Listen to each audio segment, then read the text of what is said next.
Okay, quick Photoshop tutorial, two parts for the apparel design majors at Purdue mostly, but if anybody else gets something out of this, then great. So I'm delivering a bunch of photos from this isolated on white set, and most of the time they're ready to go right out of the box. And a lot of times they need a little work because we shot this big group shot on a one person set, which is fine. I oblige, but I don't have time or didn't budget for fixing all of these group shots. So I'm going to show you guys how to do it. It's super simple. So let's look at this first. One of the requests I get a lot is I need an 8x10. All the photos that come out of my camera are an 8x12, so they're more rectangular, longer photos. So if you need an 8x10 or a square, some other shape, I'm going to show you how to get that really quick. So open up the photo in Photoshop and you hit C, the letter C. We'll bring up the crop tool. And I already have mine selected as 8x10, but if you go up in the upper left of the crop tool dialog, there's different aspect ratios that you can choose. Choose 4x5, which is the same as 8x10. And there you go. It's an 8x10. Now, we don't want to crop off their feet or their hair, so we're going to have to fix that.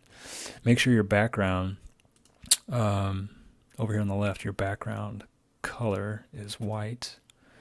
And that way when you drag these corners out, it will fill in with white wherever you drag it to. So we're just going to stretch it out till we got lots of room to work with. And there we go. So I would reset it back to the bottom, justify it to the bottom.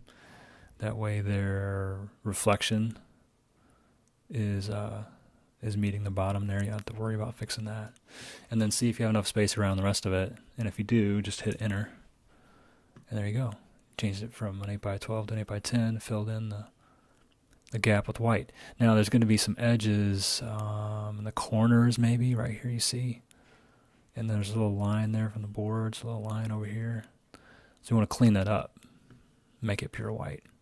So come and grab your, hit O, the letter O is the dodge tool. That's what it looks like right there.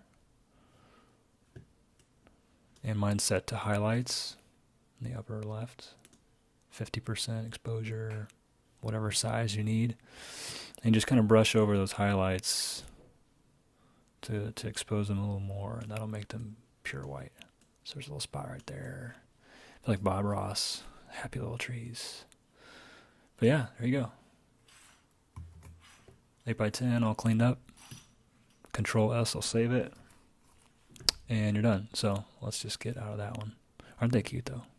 I think that was the youngest model in the show. The other one I want to show you is this group shot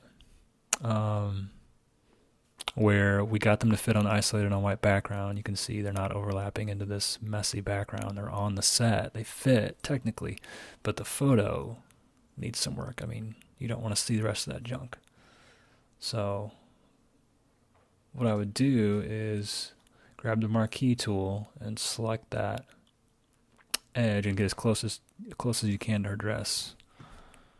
And when you get there, hit delete. That'll bring up the fill dialog. This fill dialog, you want to make sure the contents are set as white, 100% opacity. Hit enter, click OK, and there you go. It just knocks all that out to white. I want to clean that up again, just a little bit. Down there by her boot. Maybe the corner, I can't tell. Okay, same thing on the other side. So you want to get as close as you can to what you want to save.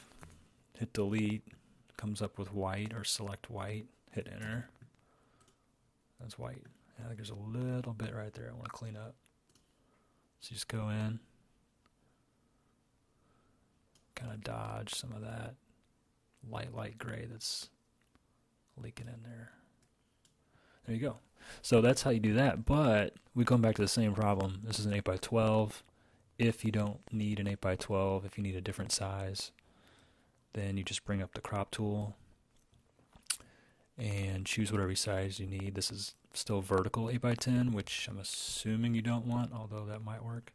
Okay, I got a little confused there for a second, but you bring up crop dialog with the letter C, and you actually have to make an adjustment or click on those handles before the other shortcuts will take place. So once you've done that, then you can hit X, and it'll go back and forth between a vertical 8x10 and a horizontal 8x10. So let's assume we want a horizontal 8x10 for this one. So instead of this, which you could do, it's pretty tight, 8x10 vertical. But let's say we want a horizontal, kind of like it was shot. So you hit X to toggle those, and then just bring the crop tool down to wherever you want it. So maybe, I don't know if that's, let's try it again. Maybe like that. I don't know. You can move it around to taste, but there you go. So we erased the background and we changed it to an 8x10 and cropped it out. So let me know, send me a message if you guys have any questions about how to work with some of these photos, but we shot them isolated on white so that they're very versatile later. There's another video on my YouTube. If you look, you'll see how to drop them in individually to create a composite where you have 6 or 7 of your individual models all in the same shot. That's really easy to do too, so check out that other video if you need to. Thanks.